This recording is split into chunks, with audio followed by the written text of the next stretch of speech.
A friend of mine forwarded me a column written by a Wall Street Journal writer who rented a car with a friend of hers, a electrical Kia, and drove from New Orleans to Chicago. In her experience, basically, to sum it up, she was not thrilled with the amount of time that it took to charge.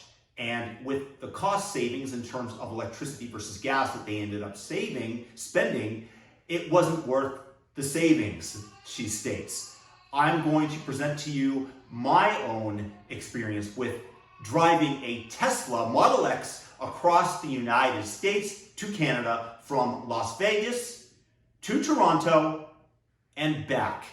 First of all, if you are lucky enough to get a Tesla, oh my God, it is a space-age car. That thing is fan-freaking-tastic. You step on the accelerator and that thing goes room. And I'm not really so much of a car guy, but when you feel that acceleration, it is a thrill. And I highly recommend it. I didn't even get the top of the line version of this car, but oh my God, it might just be worth it just to be able to accelerate from 0 to 60 in 3.9 seconds or whatever it might be. I understand that the Roadster is going to be even faster in terms of that, but it actually did save me from a couple of accidents where I was able just to pull away where I'm not sure I would have gotten away had I been driving a gas-powered car. To put that into difference, I no longer have that car. We moved out of the country and they don't support the Tesla here, and we are now driving a 2012 Honda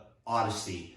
We just recently purchased that car. It does not have the same get up and go. So first of all, it's a fantastic car. Second of all, in terms of driving across the country, my wife lowered the seats in the back and made me a very soft, nice bed with a mattress. So I did not get one Airbnb or hotel room in the 3 or 4 days that it took me to drive across. I just slept in the back there and it was perfectly A-okay. Totally comfortable, totally viable. Maybe not everybody wants to do that, but it was a way to save on the expenditure. Second of all, in terms of the electrical costs, the supercharging was included when I purchased the car. I'm not sure if Tesla's doing that anymore, but we had that luxury. So I did not pay a dime for the electricity, for the power, or in this case, for other people, for the gas that it would normally take to get across the country. So that was huge.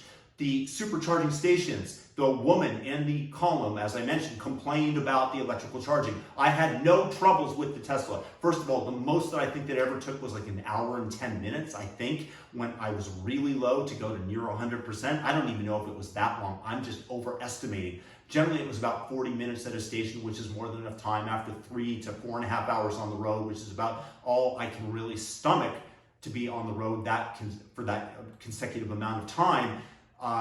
To charge up, either have something to eat, meditate, read a book, go for a walk, pee, whatever you need to do, you're able to do that while the car's charging. By the time you get back, the car's almost done, you're ready to go, and you're much more refreshed. You can drive much more safely. Speaking of driving safely, the most amazing thing about my car is the fact that it kept me in the lane. So if I was drowsy, I could be fairly certain that even if I dozed off for a second, the car on autopilot would keep me in the road, and that on the road in between the lanes. The only time I really ever took it off was when I was driving downhill through the Colorado Rockies and they were twisting a little bit and turning, and it was a little bit scary to trust the car not to take you directly into the wall. It never did any other time. It is an incredibly intelligent system, to give it a tremendous amount of credit. I just personally felt a little bit fearful and put it into manual drive at that point and kept my hands tightly gripped upon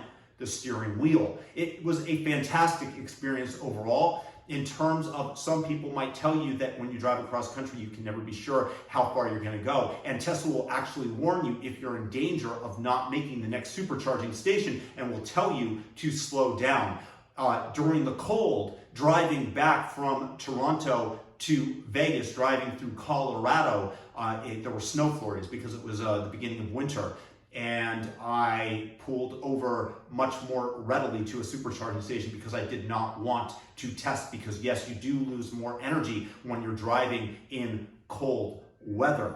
So I definitely did pull over, maybe an extra time to supercharge, but better safe than sorry. There was time driving from Nevada to California in the cold nights that I bypassed a supercharging station trying to get home a little bit earlier, thinking that maybe I could avoid a charging, and I barely made it to the next charging station. I had to slow down on Highway 15, I-15, and I was going very slow, and everybody was passing me, including the trucks, because otherwise I wouldn't have made it, but I made it with 3 miles to spare, thank God.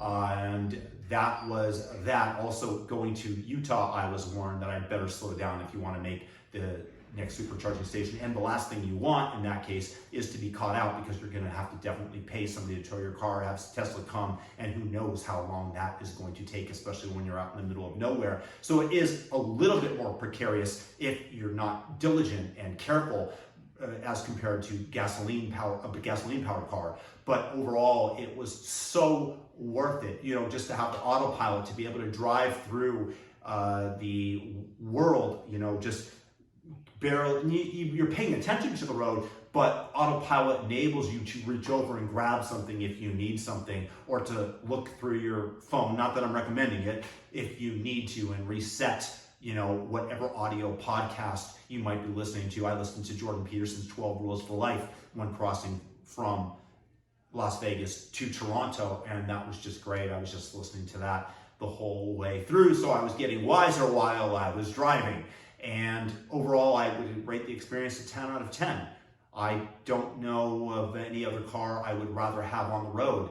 And yes, I'm not a car guy, but I'm a huge fan of Tesla and what Elon Musk has created, and how competition has driven the quality of cars up. And case A is Elon Musk, whatever Tesla you might be driving or thinking of driving, I highly recommend it. I would take back my Model X in a second if I lived in an area that supported it and I felt safe driving that specific car with the Falcon Wing doors that would garner too much attention for where I am right now. So anyways, peace and blessings, everybody. Please leave a comment and ask me a question, or leave your own experience if you can below, and I will be happy to answer any questions that you guys might have. And let me know your thoughts.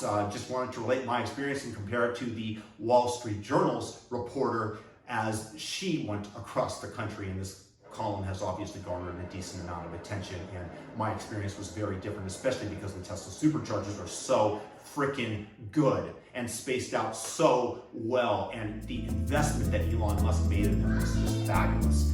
Peace, blessings, leave your thoughts below, thumb up the video, subscribe, hit the all notification bell if you do. Peace.